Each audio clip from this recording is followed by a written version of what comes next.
Tanjro is a demon slayer, as much as he doesn't want to be. These swordsmen defeat demons with their Nichirin blades, otherwise known as color-changing blades. These weapons are honestly still underexplained during the whole manga arc, and not much is known about them, about the quality, the melting process, or how they're made overall. Maybe they're more like chakra blades for all we know. Hey guys, this is Kyle from Varistudiostv, and today we will be looking at those prized possessions that the demon slayers all have. We will see what we can dig up. 10 facts about Nichirin blades of Demon Slayer. So without further ado, let's begin. And by the way, spoilers ahead. Number 10. They aren't only blades. Now, this might confuse you, but Nichirin don't actually have to be swords. The reasons they can kill demons is because of the sunlight they absorb and not the actual shape of the weapon. Now, something that can cut seems crucial, but demon slayers can use Nichirin spoons for all they care. There aren't many examples about different sets of blades. Well, maybe one or two. Gyome, the blind monk or rock pillar, is a prime example of this. He uses an axe and chain ball weapon that seems to kill demons. So it can probably be assumed that this weapon was made specifically for him and he customized it himself. It's a big reason to read the manga over the anime. So what are you waiting for? Stop being stubborn and go ahead and read the Demon Slayer manga and get some merch. Not really, I just added the merch part there. You don't really have to. Before you go out and buy merch, or in this case, switch the page over to your favorite shopping website, here's our fact at number 9, where the colors correspond with the user's breathing style. Sometimes. Color coordination is important in Demon Slayer, and it only becomes apparent as time goes on. Zenitsu has a yellow blade because of his Breath of Thunder. Tanjiro's is first black, then red because of his hidden history, the Breath of the Sun. And most pillars have this similarly as well, though it's pretty hard to see in the manga. The anime makes this very apparent. All pillars have their blades that correspond with their breathing style. Yet Tanjiro's blade is black. Why is that? Again, read the manga, it explains it well. Let's look more into Tanjiro's black blade history. This is what comes in at our number 8 pick. Tanjiro's Nichirin blade seems to be special, though that might be due to his blood rather than his sword. Tanjiro is the descendant of a line of warriors who uses the Breath of the Sun, which is said to be the very first breathing style, and every other style is derived from. There have been moments where Tanjiro's blade goes from pitch black to a vibrant red, almost as if being pulled straight out of a forge. Tanjiro's immediate family are cold harvesters, and his own name translates to a coal furnace or charcoal itself. So this charcoal colored blade that turns bright when exposed to heat is actually more fitting of our protagonist than you might have thought in the beginning. Sticking to blade color, at number 7, the depth of the amount of color is also very important. This is one of those plots that make sense but haven't been confirmed as yet. Color changing blades don't just become a sword entirely painted in a certain color. Sometimes they do, but mostly they just have little hints of its color. Zenitsu has a blade with a lightning bolt of yellow across it. It's not tons of color. This is due to the fact that Zenitsu isn't particularly connected to his breathing style. It was something that was forced onto him. Others have more color. Tanjiro's blade is completely black, and even Gyu's blade isn't entirely blue, even though he is the water pillar. So deep blue would make a lot of sense in his case. Looking a bit closer at the color properties of the blade, at number 6, the blades only change color once, in most cases. Here's another aspect about the swords that many people probably assume is common knowledge, is in fact that they only change color once. They aren't mood rings. They change color initially and then never again, except in the case of Tanjro. Once it's done its business, the color is locked in. Luckily, the series has never had a breath user that had a blade then switch breathing styles while keeping the same sword. Because oh boy, that would get confusing, wouldn't it?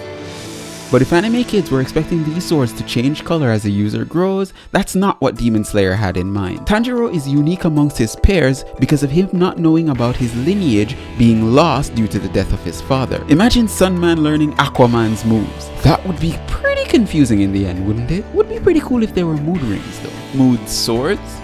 Moving on.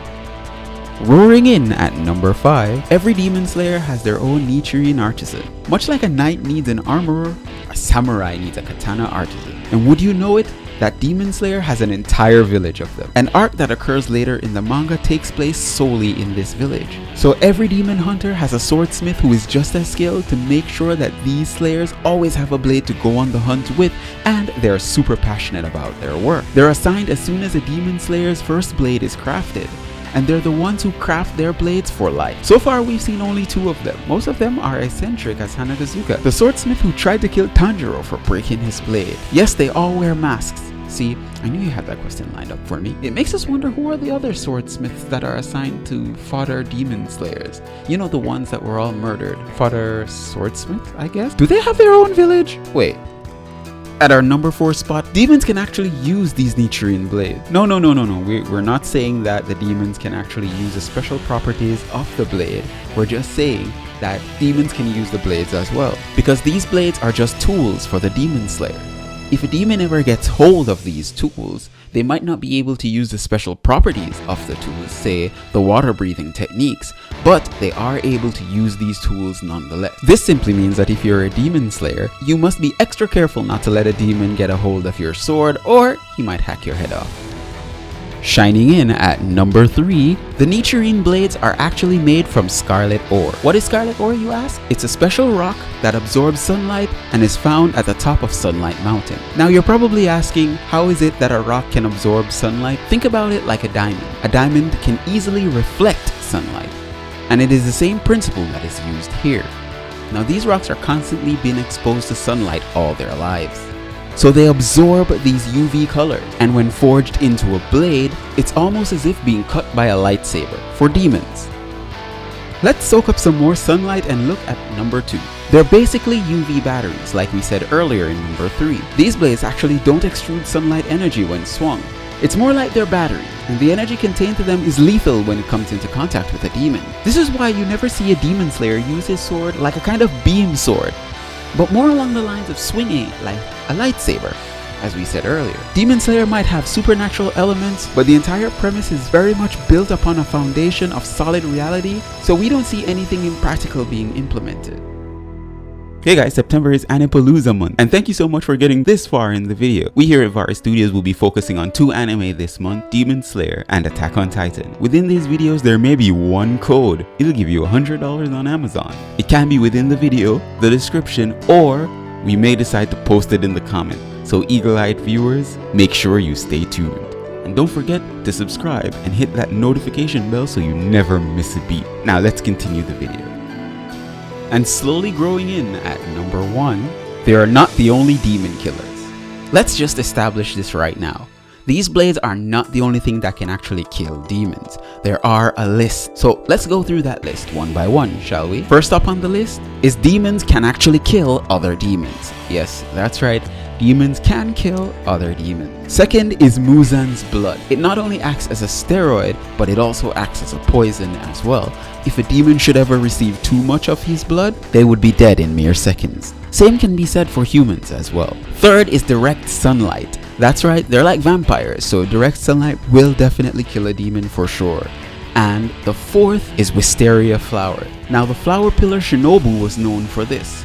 And Wisteria flowers also play a huge role in the final arc of Demon Slayer, in that they help to take down some of the demon moons and even Muzan himself. Hey, if you're new to the Anipalooza series, you can check out the next video linked on screen right now. If you're a long-time fan of the channel and have already caught up to the Anipalooza event, you can easily watch some of our other videos linked on screen right now. And thank you so much for your support. Go ahead, look around, enjoy. And I hope the content brings you great value and joy today. I'm Kyle. Peace out.